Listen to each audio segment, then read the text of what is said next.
السلام عليكم ورحمة الله وبركاته. إن شاء الله النهاردة هقول لكم عن بعض معلومات مترو اسكندرية الجديد، وكمان هقول لكم على عدد المحطات وكمان أسماء المحطات الإضافية الجديدة.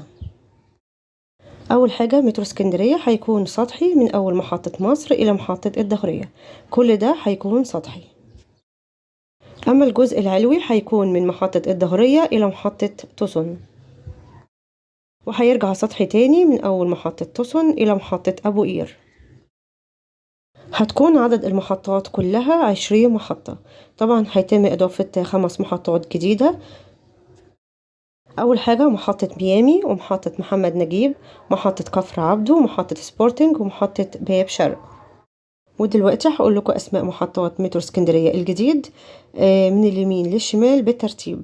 أول حاجة عندنا محطة أبو قير، محطة توسن، محطة المعمورة، محطة الإصلاح، محطة المنتزه، محطة المندرة، محطة العصافرة، محطة ميامي، محطة سيدي بشر، محطة محمد نجيب، محطة فيكتوريا، محطة غبريال، محطة السوق، محطة الدهرية، محطة كفر عبده، محطة سيدي جابر، محطة سبورتنج، محطة الحضرة، محطة باب شرق، ومحطة مصر.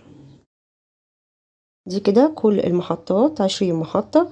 زي ما قلت لكم المحطات الجديدة هتكون محطة ميامي، ومحطة محمد نجيب، ومحطة كفر عبده، ومحطة سبورتنج، ومحطة باب شرق. وهنا هتكون محطة محمد نجيب الجديدة اللي هتكون قدام شارع محمد نجيب. بالنسبة لمحطة الرمل الميري مش هتكون موجودة بين المحطات. والمترو هنا هيكون علوي. زي ما احنا عارفين طبعا تم إزالة محطة فيكتوريا، وكمان محطة العصافرة. تقريبا كل المحطات تم إزالتها، ويبدأوا بقى ان هما بيحطوا الخوازيق.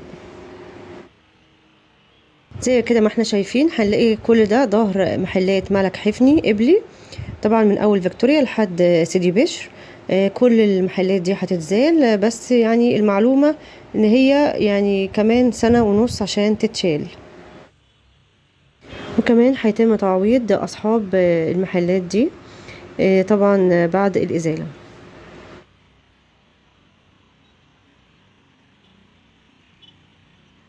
زي ما احنا كده شايفين هنلاقي شارع محمد نجيب ده بيودي على البحر، وبيودي على شارع خالد ابن الوليد، وكمان شارع جمال عبد الناصر.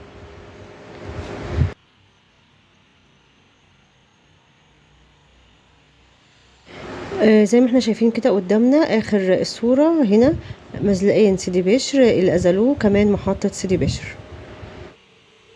هنلاقي كمان حواجز معمولة قدام محطة سيدي بشر عشان طبعا بيحطوا الخوازيق، وهنلاقي كمان معدات هناك بتشتغل، عشان كده حاطين الحواجز دي. وكنت منزل لكم قبل كده فيديو وهما بيشيلوا الهدم بتاع مسجد الصابرين اللي قدام محمد نجيب، ودلوقتي هما خلاص شالوا الهدم كله. وكمان عقبال بقى ما تتشال الزبالة دي كلها. المحلات دي كلها محلات ملك حفني من اول فيكتوريا لحد سيدي بشر، بتبقى تبع حي المنتزه او تبع السكة الحديد.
اما الاتجاه التاني هنلاقي في الاخر خالص قدامنا كده هنلاقي محطة فيكتوريا، طبعا برضو بيتم ازالتها لعمل الخوازيق.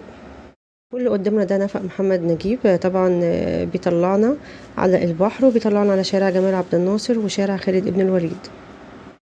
هنلاقي على شمال الصورة سوق دربالة، واخر السوق هنلاقي شركة البلاستيك.